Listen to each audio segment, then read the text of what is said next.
What's up guys, Mike here, and today we are going to be talking about the Steve Nash era Phoenix Suns. Now these Phoenix Suns were famous for their run and gun style and their 7 seconds or less offense, and they certainly put up points and highlights, but what they could never fully get accomplished was winning. The Suns never made the NBA Finals in this time, and I like to blame this on the cheapness of their owner. Due to Robert Sarver, the Suns made a few questionable decisions that surely impacted their future. So today, we're going to go back to that Suns team and change things up a bit. Correct some mistakes that were made and change this Suns team into a legitimate NBA dynasty. In the 2002 NBA draft, the Phoenix Suns held the 9th pick and selected Amar'e Stoudemire, a future all-star and perfect pick-and-roll partner for Steve Nash. However, what most people forget is that the Suns also held the 22nd pick in this draft, given to them by Boston. Now, the Suns originally selected Casey Jacobsen with this pick, but we are going to change things up. So with the 22nd pick, we select Tayshaun Prince, a perfect glue guy for our future dynasty.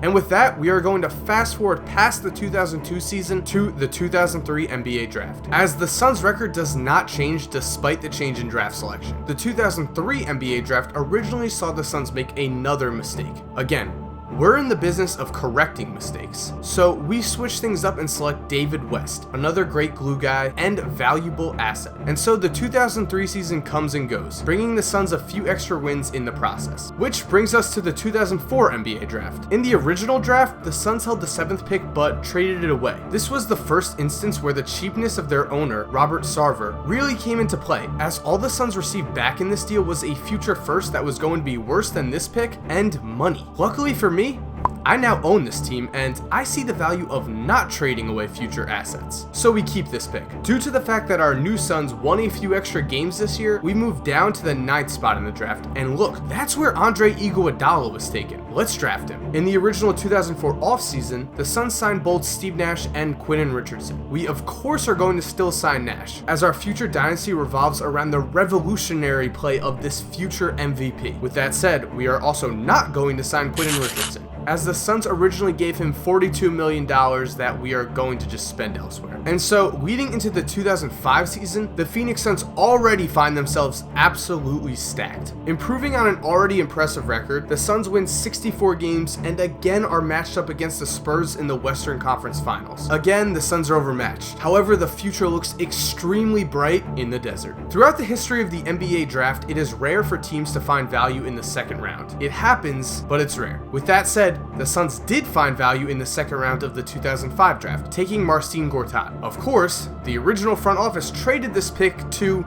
save a few bucks. Gortat is an awesome backup center, so we're going to keep him. After the 2005 draft, the original Phoenix Suns made the biggest mistake they could possibly make. They allowed Joe Johnson, a future all-star and core piece of their team, sign with the Hawks as a restricted free agent. In order to keep Joe, and in the process not lose a key member of their franchise, all they had to do was match the contract. And so before we continue, I know some of you are thinking that the Suns only let Joe Johnson go because he was so mad at the team, which is a good excuse to make. Because in reality, the Suns lowballed Joe Johnson. They didn't offer him as much as he was worth, and that insulted him. And due to feeling slighted by the front office, Joe Johnson said, "I don't want to be here anymore." And so then the Suns shipped him to Atlanta. So yeah, we don't lowball Joe and instead pay him what he's worth. A crazy concept, I know. And with that, we have put in place a team that will dominate the NBA for the next few years. Just look at this lineup. Our starters are Steve Nash, Joe Johnson,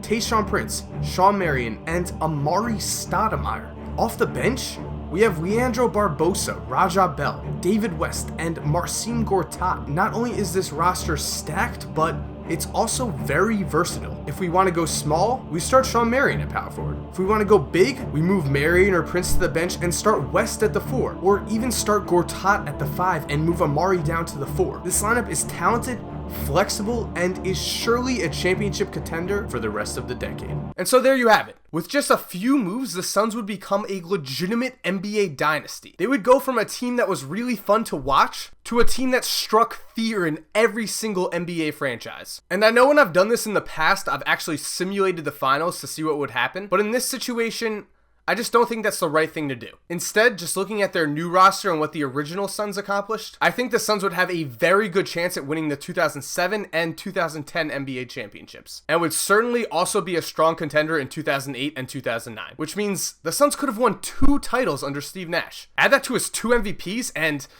is he a top 12 player of all time? And thank you guys for watching. If you enjoyed this, make sure to subscribe for more videos like this and just a whole bunch of basketball videos. Check out the channel, there's a lot of stuff going on. And this video was done because of a poll I did on Twitter, so follow me at Mikekorzemba and you could have a say in one of the next videos. And as always, have an awesome day, guys.